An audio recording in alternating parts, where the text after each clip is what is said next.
আপনাদের ফোনের সামনে যদি এরকমই যদি খুব সুন্দর মুখরোচক ডুম্বুরের চপ যায়, একবার হলেও দেখবেন, কেউ টেনে দেবেন না। এই ডুম্বুরের চপ কিন্তু প্রতিটা মানুষের কিন্তু শরীরের পক্ষে কিন্তু উপকারিত জিনিস। ডুম্বুরটা কিন্তু ডুম্বুর কিন্তু ক্যালসিয়ামের ঘাটতি মেটায়। একবার হলেও এর চপ বানিয়ে দেখবেন, কত সুন্দর খাস্তা হয়েছে আর ভিতরটা কত সুন্দর হয়েছে, না দেখলে বিশ্বাস করবেন না। এখনও গরম ভাব উঠছে। একবার হলেও পুরো ভিডিওটা দেখবেন। বাচ্চা থেকে বড় থেকে সবাই খেতে পছন্দ করবে এই ডুম্বুরের চপটা। আর বানালে আপনি খুঁজে পাবেন না যে এই চপটা আপনি বানিয়েছেন। বাড়ির সবাই খেয়ে নেবে। আলুর চপ আর কেউ বানিয়ে খাবেন না। কেউ যদি স্কিপ করে যান তাহলে বুঝতে পারবেন না আমি কিভাবে বানিয়েছি। পুরো ভিডিওটা দেখলেই বুঝতে পারবে যে আমি এটা কিভাবে বানিয়েছি। তাহলে এরকমই স্বাদের বানিয়ে নিতে পারবেন। পুরো ভিডিওটা দেখার অনুরোধ রইল। নমস্কার বন্ধুরা, আমি রাখি রান্নাঘরে নতুন একটা পর্ব দেখার জন্য সকল বন্ধুকে জানাই ধন্যবাদ। আজ আমি আপনাদের সাথে শেয়ার করব ডুম্বুরের চপ। আপনারা আলুর চপ খেয়েছেন বা টমেটোমের চপ খেয়েছেন, একবার এইভাবে ডুম্বুরের চপ বানিয়ে খেয়ে দেখবেন। খেতে কিন্তু অসাধারণ লাগে। তার জন্য এখানে আমাদের লাগবে ডুম্বুর, আর আমি এখানে ডুম্বুরি নিয়ে নিয়েছি। ডুম্বুরগুলো কিন্তু ছোট সাইজের রয়েছে, একদম ছোট ছোট ডুম্বুর রয়েছে, তাই এগুলো কিন্তু দানা সেইভাবে হয়নি। আপনাদের একটা আমি কেটে দেখাবো, আপনাদের দেখাবো। সেইভাবে কিন্তু দানা হয়নি, দেখে বুঝতে পারছেন। একদম ছোট ছোট ডুম্বুর, সেইভাবে দানা হয়নি যে দানাগুলো একদম শক্ত হয়ে গেছে বা একদম দানা বসে গেছে, সেরকমই কিন্তু এই ডুম্বুরের মধ্যে কিন্তু দানা হয়নি। একদম ছোট ছোট ডুম্বুর। আর এই ছোট ছোট ডুম্বুরের কিন্তু চপ বানালে কিন্তু খেতে হেভি লাগবে। কোনো দানা বার করার কোনো ঝামেলা হবে না, যে দানা বার করতে হবে কোনো একটা ঝামেলা হবে, সেই ঝামেলাটাই হবে না। দানা বার করতে হবে না, অচত এর খোলাগুলোও ছাড়াতে লাগবে না। একদম ছোট ডুম্বুর তো এর খোলা ছাড়াতে লাগবে না বা দানা বার করতেও লাগবে না। বড় ডুম্বুর হলে তাহলে দানা বার করে নিতে হবে বা খোলাটাও ছাড়িয়ে নিতে হবে। তাই আমি এখানে গাছ থেকে ছোট ছোট ডুম্বুর পেড়ে নিয়েছি। আর ডুম্বুর পেড়ে নিলে কিছুক্ষণের জন্য রাখলে কিন্তু গাগুলো কালো হয়ে যায়। আমি কিন্তু ডুম্বুরটা ভালো করে ধুয়ে পরিষ্কার করে নিয়েছি, তবু গাগুলো কীরকমই আটায় কালো হয়ে গেছে। গায়ে একটা আটা রয়েছে তো আটায় কালো হয়ে গেছে। ডুম্বুরগুলো আমি মাঝখান থেকে এরকমভাবে দুফালি করে নেবো। এইভাবে মাঝখান থেকে আমি দুফালি করে নেবো। এই ছোট ছোট ডুম্বুরের কিন্তু আমি দানা ছাড়াবো না। আর এই ডুম্বুর কিন্তু আমাদের শরীরের পক্ষে কিন্তু খুব একটা উপকারিত জিনিস। একবার হলেও কিন্তু এই ডুম্বুরের চপ বানিয়ে খেয়ে দেখবেন। আলুর চপ খাওয়া বন্ধ দিয়ে এই ডুম্বুরের চপ খেতে আপনাদের ইচ্ছা করবে। একবার বানিয়ে দেখবেন। শরীরের কিন্তু খুব উপকারিতা একটা জিনিস ডুম্বুর। আর ক্যালসিয়ামের ঘাটতি মেটায় ডুম্বুর। বাচ্চা থেকে বড় থেকে সবার খাওয়াতে পারবেন। পুরো ভিডিওটা দেখার অনুরোধ। খুব সুন্দর করে আমি কেটে নিয়েছি। এখানে অনেকটা ডুম্বুর হয়েছে, কেটে নিয়েছি। এবার এটা সাইডে সরিয়ে রাখবো। আর এখানে আমি একটা আলু নিয়ে নিয়েছি। আলুটার কিন্তু খোলা ছাড়াইনি। বড় সাইজের একটা আলু নিয়ে নিয়েছি। খোলা সমেত কিন্তু আলু সিদ্ধ করলে আলু সিদ্ধটা খুব সুন্দর হয়। আর এটা কিন্তু আমি পুরোটাই প্রেসার কুকারে বানাবো, মানে প্রেসার কুকারে সিদ্ধ করে নেবো। এখানে আমি একটা প্রেসার কুকার নিয়ে নিয়েছি, প্রেসার কুকারে দিয়ে সিদ্ধ করে নেবো।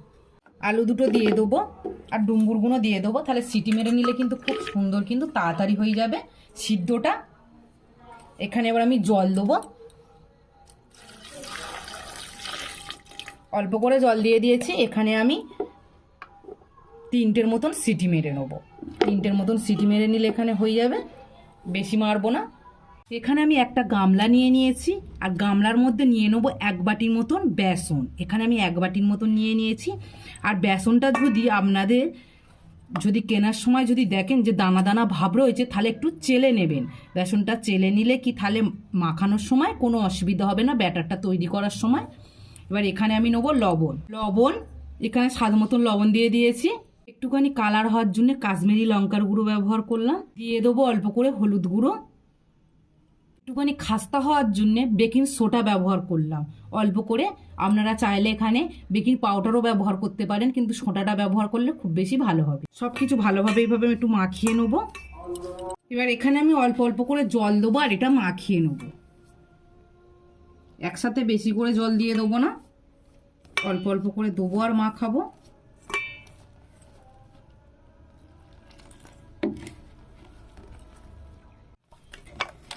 ভালো করে কিন্তু আমি ফেটে নিয়েছি। আর এখানে জল কিরকমই দিয়েছি আর কিরকমই রাখবেন দেখে বুঝতে পাচ্ছেন। হাতে করে দেখাই, এরকমই কিন্তু ঘনত্বটা থাকবে। এর থেকে কিন্তু খুব বেশি পাতলা করা যাবে না, পাতলা করলে কিন্তু চপগুলো কিন্তু খুব সুন্দর হবে না। হাতে দেখে বুঝতে পারছেন ব্যাটাটা কি সুন্দর লেগে আছে আর পড়ছে দেখুন।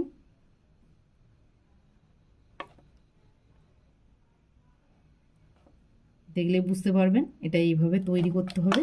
আর ভালো করে এটা কিন্তু ফেটে নিতে হবে, খুব সুন্দর করে ফেটে নিতে হবে। ভালো করে ফেটে নিয়েছি, এবার এটা আমি একটু সাইডে সরিয়ে রাখবো। এখানে কিন্তু আমি 4টে সিটি দিয়ে নিয়েছি। 4টে সিটি দিয়ে নিলে কিন্তু খুব সুন্দর সিদ্ধ হয়ে গেছে।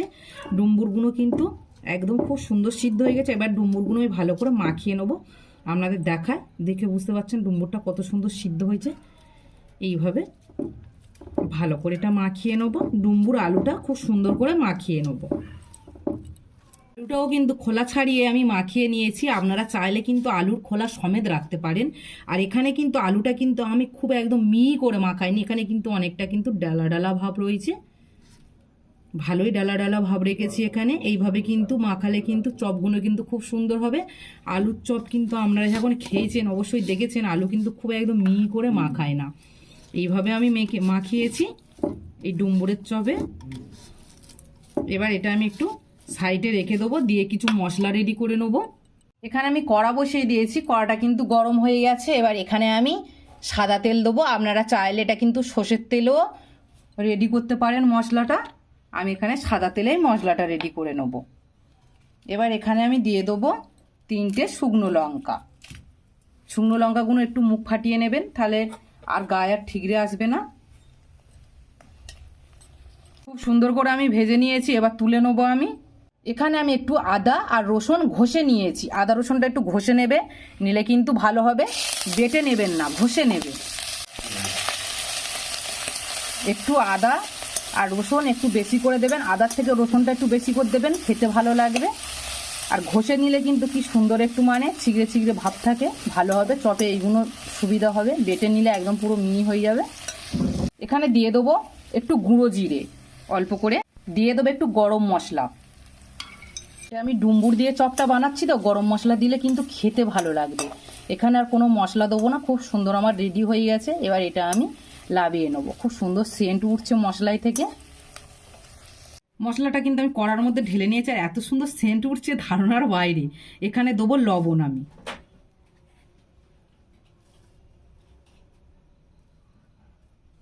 লবণটা দিলে ভালো করে মাখিয়ে নেব। লঙ্কার মধ্যে লবণটা দিয়ে দিয়েছে, লবণটা একটু বেশি করে দিলে কিন্তু চপগুলো খেতে ভালো লাগবে।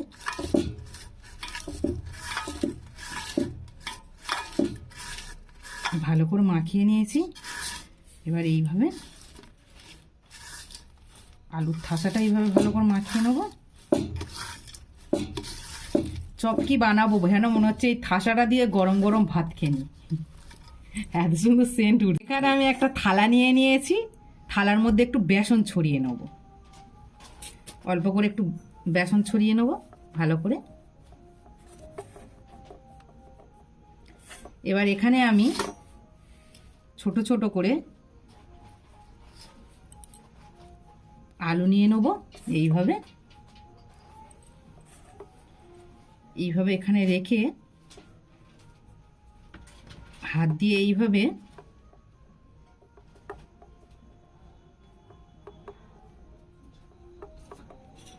এইভাবে খুব সুন্দর করে একটা করে এরো আলুগুলো এইভাবে রেডি করে নেব। খুব সহজ, কোনো কিছু গ্যালাস ফ্যালাস দিয়ে কোনো কিছুই দিয়ে করতে হবে না। এইভাবে একটু বেসন ছড়িয়ে নেবেন, নিয়ে এইভাবেই রেডি করে নেবেন। খুব সুন্দর রেডি হয়ে যাবে, খুব সহজভাবে, কোনো ঝামেলা হবে না রেডি করতে।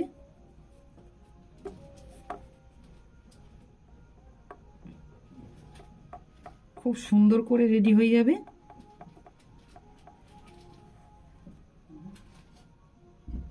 এইভাবে আমি কিছুটা রেডি করে নেব। আমি 5টা মতন রেডি করে নিয়েছি। এখানে কড়া বসিয়ে দিয়েছি, গ্যাসও জ্বেলে দিয়েছি। এবার এখানে আমি তেল দিয়ে দেবো চপ ভাজার জন্যে। তেলটা আমি গরম করে নেবো একটু।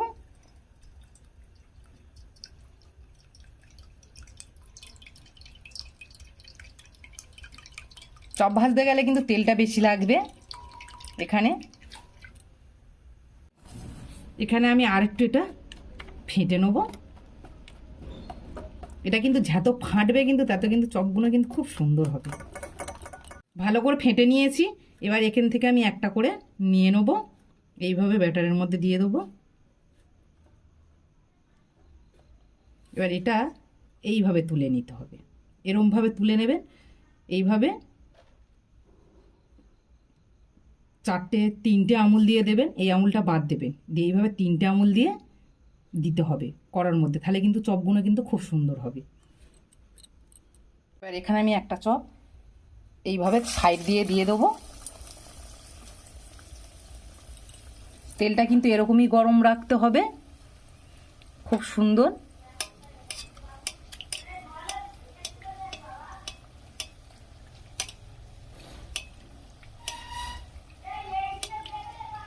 গ্যাসটা কিন্তু মিডিয়াম আঁচে রাখতে হবে।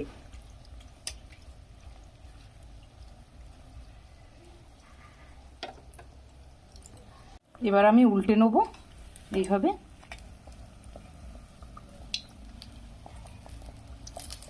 এবার এই পাশ থেকে কিন্তু আরও দিয়ে দেবো সব আমি।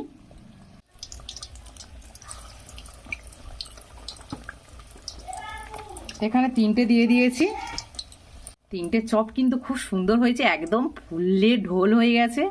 এইভাবে কিন্তু ব্যাটারটা রেডি করলে কিন্তু চপগুলো কিন্তু খুব সুন্দর হবে।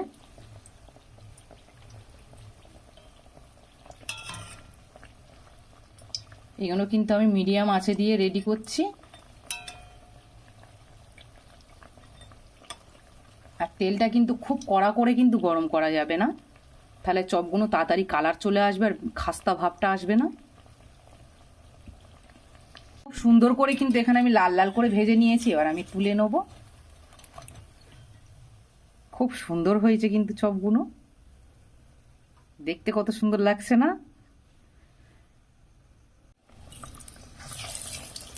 এইভাবে আমি ফের 3টে দিয়ে দেবো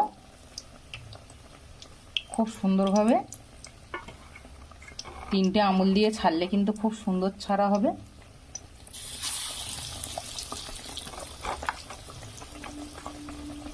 এখানে আমি ফের 3টে দিয়ে দিয়েছি। এইভাবে কিন্তু আমি সব চপগুলো ভেজে কিন্তু রেডি করে নেবো, লাল লাল করে ভেজে সব ভেজে রেডি করে নিয়েছি। আর কত সুন্দর দেখতে লাগছে না? যদি এক থালা মুড়ি হয় না সন্ধ্যাবেলা, খেতে মানে দুর্দান্ত লাগবে, খুব সুন্দর হবে।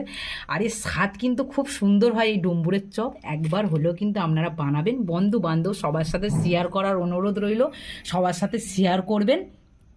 ভালো লাগলে একটা কমেন্ট করবেন, লাইক করবেন, লাইক করতে কেউ ভুলবেন না, কমেন্ট করতে কেউ ভুলবেন না। আর আমার চ্যানেলটাকে সাবস্ক্রাইব করে নেবেন, আপনাদের কাছে অনুরোধ করে বলছি, আমার চ্যানেলটাকে সাবস্ক্রাইব করে নেবে। কতটা খাস্তা হয়েছে আপনাদের দেখাবো, খুব সুন্দর দেখে বুঝতে পারছেন। আর ভিতরটা দেখুন, গরম, আমি হাত দিতে পারছি না, এতটা গরম।